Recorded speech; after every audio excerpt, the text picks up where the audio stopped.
नमस्कार दोस्तों, जय हिंद जय भारत। दोस्तों, संविधान का ये हमारा पार्ट 6वां वीडियो है जिसमें हम टॉप 15 प्रश्नों को देखेंगे। आइए एक एक करके प्रश्नों को देखते हैं और उसके उत्तर देखते हैं। दोस्तों, यदि आप हमारे चैनल पर नए हैं तो चैनल को सब्सक्राइब कर लीजिए, बेल आइकन दबा लीजिए ताकि जो है आप पे नोटिफिकेशन मिलता रहे। वीडियो को शेयर कर दीजिए ताकि अधिक से अधिक लोगों तक वीडियो पहुँचे। आइए वीडियो की शुरुआत करते हैं। पहला प्रश्न है, भारतीय संविधान का पहला संशोधन विधेयक किस वर्ष पारित हुआ? काफ़ी मोस्ट इम्पॉर्टेंट क्वेश्चन है। पहला संशोधन विधेयक किस वर्ष पारित हुआ? संविधान का पहला संशोधन विधेयक किस वर्ष पारित हुआ? Option A 1954, option B 1951, option C 1952, option C 1953। तो यहाँ पे राइट आंसर हो जाएगा ऑप्शन बी 1951। 1951 में जो है पहला संविधान संशोधन विधेयक पारित हुआ।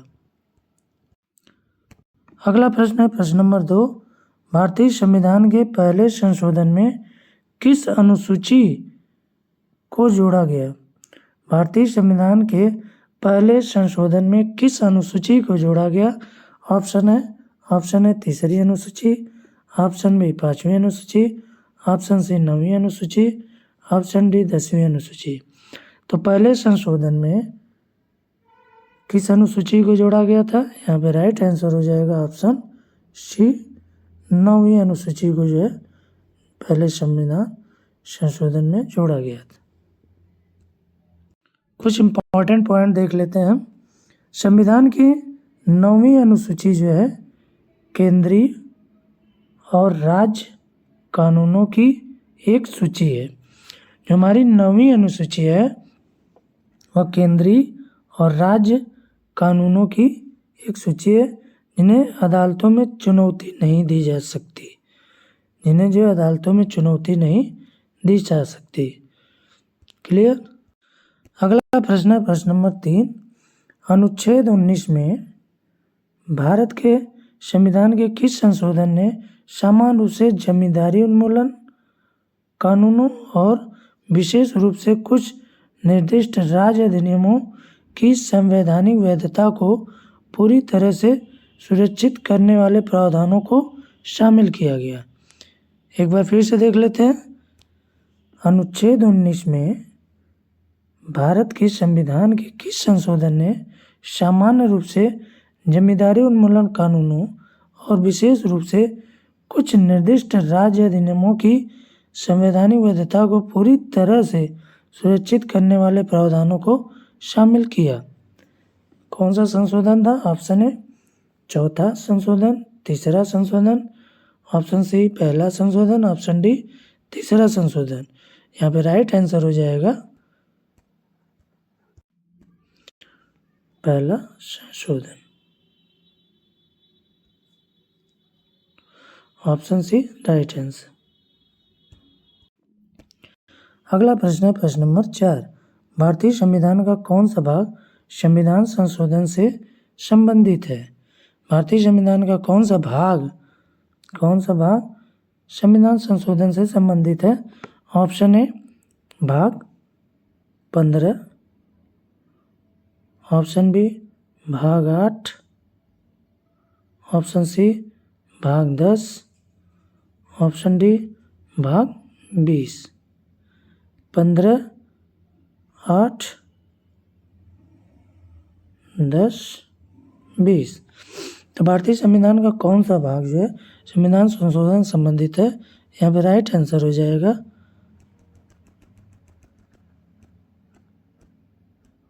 ऑप्शन डी भाग 20। भाग 20 जो है संविधान संशोधन से संबंधित है। अगला प्रश्न है प्रश्न नंबर 5, भारत के संविधान में कौन सा संशोधन भाषा के आधार पर भारतीय राज्यों के पुनर्गठन को संवैधानिक रूप से एनकोड करने के प्राथमिक उद्देश्य के साथ पारित किया गया? एक बार फिर से क्वेश्चन देख लेते हैं। भारत के संविधान में कौन सा संशोधन भाषा के आधार पर भारतीय राज्यों के पुनर्गठन को संवैधानिक रूप से एनकोड करने के प्राथमिक उद्देश्य के साथ पारित किया गया? ऑप्शन ए 10वां संशोधन, ऑप्शन बी 6वां संशोधन, ऑप्शन सी 7वां संशोधन, ऑप्शन डी 4था संशोधन। तो यहाँ पर राइट आंसर हो जाएगा ऑप्शन सी 7वां संशोधन भाषा के आधार पर जो है भारतीय राज्यों के पुनर्गठन को संवैधानिक रूप से इनकोड करने के प्राथमिक उद्देश्य के साथ पारित किया गया। ऑप्शन सी 7वां संशोधन। अगला प्रश्न है प्रश्न नंबर 6। निम्नलिखित में से किस संविधान संशोधन ने भारत संघ में दादर नागर हवेली को एक केंद्र शासित प्रदेश को शामिल किया? निम्नलिखित में से किस संविधान संशोधन ने भारत संघ में दादर नागर हवेली को एक केंद्र शासित प्रदेश के रूप में शामिल किया? तो वो कौन सा संशोधन है? ऑप्शन है 19वें संविधान संशोधन, ऑप्शन बी 14वें संशोधन, ऑप्शन सी 10वें संशोधन, ऑप्शन सी 12वें संशोधन, ऑप्शन डी 10वें संशोधन। तो किस संविधान संशोधन ने भारत संघ में दादर नागर हवेली को एक केंद्र शासित प्रदेश के रूप में शामिल किया? तो ऑप्शन डी 10वें संशोधन ने केंद्र शासित प्रदेश के रूप में दादर नागर हवेली को जो है शामिल किया। It's right answer, D right answer. अगला प्रश्न है प्रश्न नंबर 7।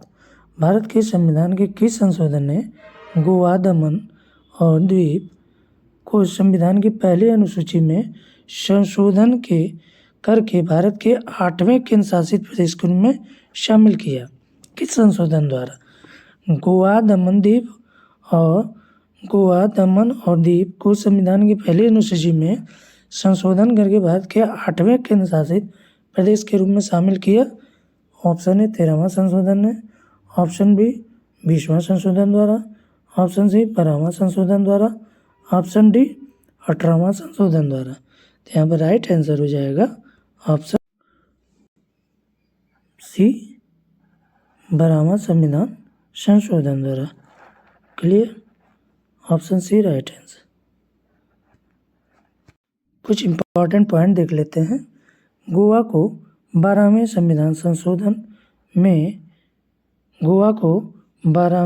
संविधान संशोधन में केंद्र शासित प्रदेश में शामिल किया गया तथा 56वें संविधान संशोधन में राज्य का दर्जा प्रदान किया गया।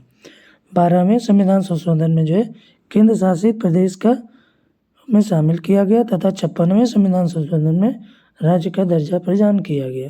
काफ़ी मोस्ट इम्पॉर्टेंट पॉइंट है। क्लियर? अगला प्रश्न है प्रश्न नंबर 8। भारत के संविधान के किस संशोधन द्वारा नागालैंड को राज्य का दर्जा प्रदान किया गया? भारत के संविधान के किस संशोधन द्वारा नागालैंड को राज्य का दर्जा प्रदान किया गया?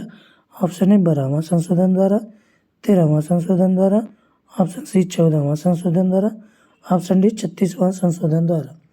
यहाँ पे राइट आंसर हो जाएगा ऑप्शन बी 13वां संविधान संशोधन द्वारा जो है नागालैंड को राज्य का दर्जा प्रदान किया गया। Very very most important question. 13वें संविधान संशोधन द्वारा जो है नागालैंड को राज्य का दर्जा प्रदान किया गया। अगला प्रश्न है प्रश्न नंबर 9।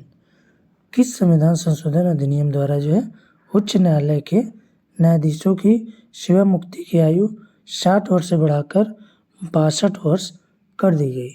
किस संविधान संशोधन अधिनियम द्वारा जो है उच्च न्यायालय के न्यायाधीशों की सेवा मुक्ति की आयु जो 60 वर्ष था उसे 62 वर्ष कर दिया गया?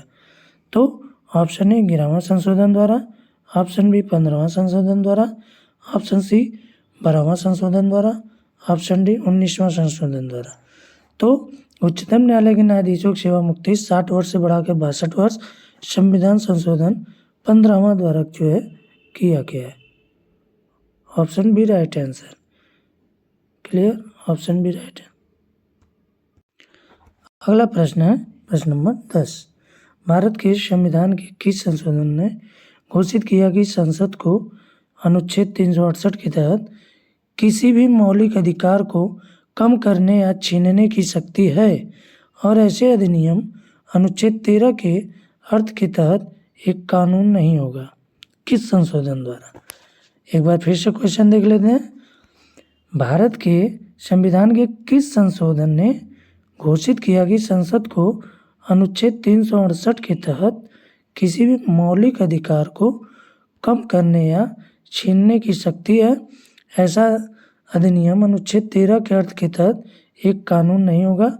कौन सा संशोधन यह कहता है? ऑप्शन है 23वां संशोधन, 20वां संशोधन, ऑप्शन सी 24वां संशोधन, ऑप्शन डी 28वां संशोधन। तो यहाँ पे राइट आंसर हो जाएगा 24वां संशोधन, ऑप्शन सी राइट आंसर। अगला प्रश्न है प्रश्न नंबर 11। किस भारतीय संविधान संशोधन ने राष्ट्रपति के लिए संवैधानिक संशोधन विधेयक पर अपनी सहमति देना अनिवार्य कर दिया? किस संविधान संशोधन ने राष्ट्रपति के लिए संवैधानिक संशोधन विधेयकों पर अपनी सहमति देना अनिवार्य कर दिया? ऑप्शन ए 24वां संशोधन को, ऑप्शन बी 58वां संशोधन, ऑप्शन सी 44वां, ऑप्शन डी 28वां। तो यहाँ पे राइट आंसर हो जाएगा ऑप्शन ए 24वां संशोधन को राष्ट्रपति के लिए विधेयक पर अपनी सहमति देना अनिवार्य कर दिया गया। Option A right answer. कुछ इम्पोर्टेंट टॉपिक हैं उसको देख लेते हैं। भारत के संविधान का 24वां संशोधन अधिनियम संसद को संविधान के किसी भी प्रावधान में संशोधन करने में सक्षम बनाता है। भारत के संविधान का 24वां संशोधन जो है अधिनियम संसद को संविधान के किसी भी प्रावधान में संशोधन करने में सक्षम बनाता है। क्लियर? दूसरा पॉइंट है, जब संविधान संशोधन विधेयक उनके सामने पेश किया जाता है तो यह राष्ट्रपति के लिए अपनी सहमति देना भी अनिवार्य बनता है। क्लियर? किसके तहत है? 24वां संविधान। अगला प्रश्न है प्रश्न नंबर 12। भारत के संविधान में निम्नलिखित में से किस संशोधन अधिनियम ने रियायतों के पूर्व शासकों ने प्रीवी पर्स और विशेषाधिकार को समाप्त कर दिया? किस संशोधन अधिनियम ने रियायतों में पूर्व शासकों के प्रीवी पर्स और विशेषाधिकारों को समाप्त कर दिया? 25वां संशोधन अधिनियम 1971, 26वां संशोधन 1971, 28वां संशोधन अधिनियम 1972, 27वां संशोधन अधिनियम 1971। तो यहाँ पे राइट आंसर हो जाएगा 26वां संशोधन अधिनियम 1971 जो है रियायतों के पूर्व शासकों के प्रीवी पर्स और विशेषाधिकारों को समाप्त कर दिया गया। ऑप्शन में राइट है। अगला प्रश्न है प्रश्न नंबर 13। 1976 का 40वां संशोधन अधिनियम भारत के संविधान के किस अनुच्छेद पर लागू किया गया था? अनुच्छेद 297 में, अनुच्छेद 238 में, अनुच्छेद 245 में, अनुच्छेद 226 में। 1976 का जो संविधान संशोधन अधिनियम भारत के संविधान के किस अनुच्छेद पर लागू किया गया? तो ऑप्शन ए अनुच्छेद 297 संविधान के अनुच्छेद 297 पर लागू किया गया था। ऑप्शन ए राइट है। अगला प्रश्न है प्रश्न नंबर 14।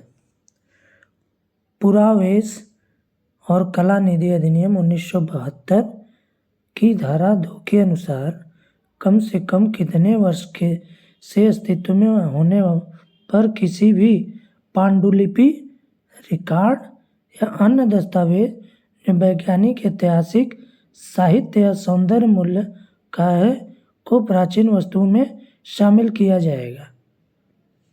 फिर से एक बार देख लेते हैं। पुरावशेष और कला निधि अधिनियम 1972 की धारा के अनुसार कम से कम कितने वर्षों से अस्तित्व में होने पर किसी भी पांडुलिपि, रिकॉर्ड या अन्य दस्तावेज वैज्ञानिक, ऐतिहासिक, साहित्यिक या सौंदर्य मूल्य का है को प्राचीन वस्तुओं में शामिल किया जाएगा। कितने वर्ष का? तो ऑप्शन ए 125 वर्ष, ऑप्शन बी 150 वर्ष, ऑप्शन सी 50 वर्ष, ऑप्शन डी 75 वर्ष। तो यहाँ पे राइट आंसर हो जाएगा ऑप्शन डी 75 वर्ष। 75 वर्ष जो है अस्तित्व में होने पर पांडुलिपि, रिकॉर्ड, अन्य दस्तावेजों में वैज्ञानिक, ऐतिहासिक, साहित्यिक या सौंदर्य मूल्य का है प्राचीन वस्तुओं में शामिल किया जाएगा। प्राचीन वस्तुओं में कितने वर्षों को शामिल किया जाएगा? 75 वर्ष। ऑप्शन डी राइट है। अगला प्रश्न है प्रश्न नंबर 15। भारतीय संविधान में मौलिक कर्तव्यों को किस संविधान संशोधन अधिनियम में शामिल किया गया? मौलिक कर्तव्यों को किस संविधान संशोधन में अधिनियम में शामिल किया गया? 22वां संविधान संशोधन, 42वां संविधान संशोधन, 52वां संविधान संशोधन, 32वां संविधान संशोधन। तो यहाँ पे राइट आंसर हो जाएगा ऑप्शन बी 42वां संविधान संशोधन अधिनियम द्वारा जो है मौलिक कर्तव्यों को शामिल किया जाएगा। क्लियर? बी है राइट आंसर। दोस्तों ये हमारा वीडियो कैसा लगा? वीडियो अच्छा लगा तो वीडियो को लाइक कर दीजिए, शेयर कर दीजिए ताकि और दोस्तों को भी पढ़ने को मिले।